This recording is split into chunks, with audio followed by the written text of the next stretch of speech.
The brand new Google Pixel 9 Pro XL in plastic-free packaging. People have been saying that this new Pixel 9 is top of the line, which is fine to opine, but I must chime that this redesign is ahead of its time. We can all align that via eyeline the Pixel 9 is indeed fine as wine, and I hope this dime will continue to shine on this desk of mine, and not decline like Jeffrey Epstein, who I might remind didn't minus sign himself. The first thing I notice out of the box is how absolutely massive this new camera bump is. I know Pixel is known for their superior camera quality, but at some point this ledge needs an OSHA-level guardrail or safety warning of some kind. A camera bump this large can double as a kickstand.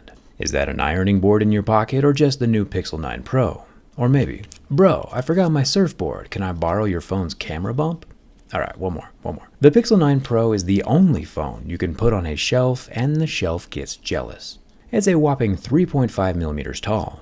For my American audience, that's thicker than a house key, exactly as thick as 2/4, or, and this might be my most dangerous form of measurement yet, 6 razor blades. And the most delicious form of measurement, the Pixel 9 Pro XL's camera bump is nearly 1 Oreo cookie biscuit thick.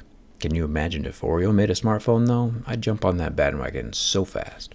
Ah yes, jokes aside, I think the redesign is awesome. Flat glass everywhere. Curved glass is a nightmare for durability and repairability, so I'm glad smartphone manufacturers are finally coming to their senses. And since this Pixel 9 Pro comes with 7 years of security and software updates, durability is extremely important. We'll work our way through most scale of hardness. Level 2 is plastic, level 5 or 6 is glass, and levels 8 or 9 is sapphire. Topping out at level 10, which is diamonds, which I'm running low on.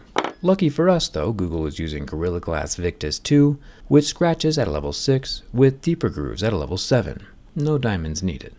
The front 42 megapixel hole punch selfie camera, yes 42 whole megapixels, is protected with the same front glass. Durability on these new phones is more important than ever, with mediocre year-over-year improvements and 7 years worth of updates. Holding on to a smartphone for almost a decade is becoming a real possibility, but only if it doesn't break. Thanks to my channel sponsor Dbrand and this absolutely wild pre-production screen protector applicator, which makes perfectly installing a screen protector easier than tying your shoes. I'm just teasing the applicator though, it's not available yet. Dbrand's regular glass, however, with its edge-to-edge protective buffer from both impacts and scratches, is available right now, with the link in the description. And yes, Dbrand's glass is incredibly flexible, real glass.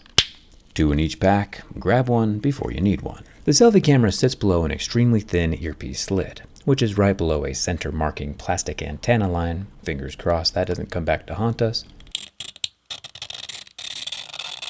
I'm not calling a new piece of technology environmentally friendly by any means, but it is nice that Google is using 100% recycled aluminum in the frame. Combine that with those 7 years worth of updates and we're making real progress in the planned obsolescence department.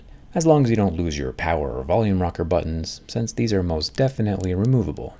Up at the top of the phone we have more anodized aluminum, the middle antenna line, and what I assume is a plastic 5G signal antenna. Over on the left side we have a whole lot more of the anodized aluminum. And at the bottom of the Pixel 9 Pro XL we have a metal SIM card tray, which is next to the 45-watt USB-C port. Fastest charging on a Pixel ever, up from 30 watts last year, and twice as fast as the iPhone 15's 20-watt charging port. I accidentally stabbed the microphone hole opening. We'll have to see if I compromised the water resistance during the teardown.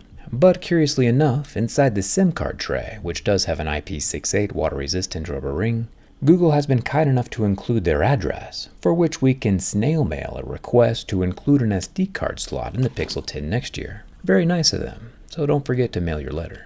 Making our way to the pirate plank-sized camera bump, we have a 48 megapixel wide-angle camera on the left, a massive 50 megapixel main camera in the center, and a 48 megapixel 5x telephoto camera on the right. There is an extremely small directional microphone hole cut into the glass surface, but historically most smartphones do already have one of these cut into the rear glass panel, so I don't think this hole will cause any structural issues.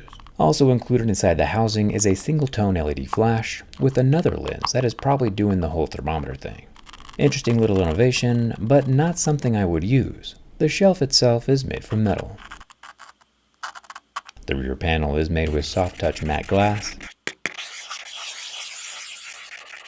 And I'm just glad it's flat and not curved. But if this thing is really supposed to last 7 years, Google should have gone with a polycarbonate or plastic, because plastic is just more durable than glass. Rumor is that Google has again upgraded the 6.8-inch 120Hz Super AQUA display and boosted its peak brightness to 3000 nits, which is pretty wild. And even more wild is that it lasted about 30 seconds under the heat from my lighter with no damage. I don't even know what that means, but it's pretty cool. We have had some phones recently with absolutely garbage under-screen fingerprint scanners, like the new HTC U24 Pro, which couldn't even scan or register my print, much less unlock the phone with it. But using my same thumb as last time, I only have two, this Pixel 9 Pro XL is able to scan, register, unlock, and even keep unlocking after I add copious amounts of level 7 deeper grooves to the surface of the glass. So thumbs up for that. Something has been bothering me quite a bit about this Pixel 9 though ever since I unboxed it, and I finally realized that the button placement, both power and volume, are placed exactly opposite of my S24 Ultra. Power on the top, volume on the bottom, which is just something to keep in mind if you plan on switching. Finally, the bin test. A phone this large would definitely be the weakest in the new Pixel 9 lineup of phones, but luckily for Google, this Pixel 9 Pro XL appears to be even stronger than last year, with no creaky boat sounds and nearly no flex from the front nor the back. The Pixel 9 Pro XL passes my durability test and survives to live on to its second day of life. Only 2,555 days worth of updates left. If you want your phone to last as long as mine and survive the test of time, might I suggest getting one of my teardown skins, which accurately portray the insides of the Pixel on the outsides of the Pixel. The D-brand skin, of course, is protection from having a boring phone. The D-brand grip case, however, provides peace of mind for years at a time, not only bringing protection, but literal magnetical attraction. If you're making the switch from Apple, all of the securely attaching MagSafe accessories will still function perfectly with D-brand's grip case. This year, D-brand has added more features to the Pixel 9 than Google did. Link is down in the description, and thanks a ton for watching. I'll see you around.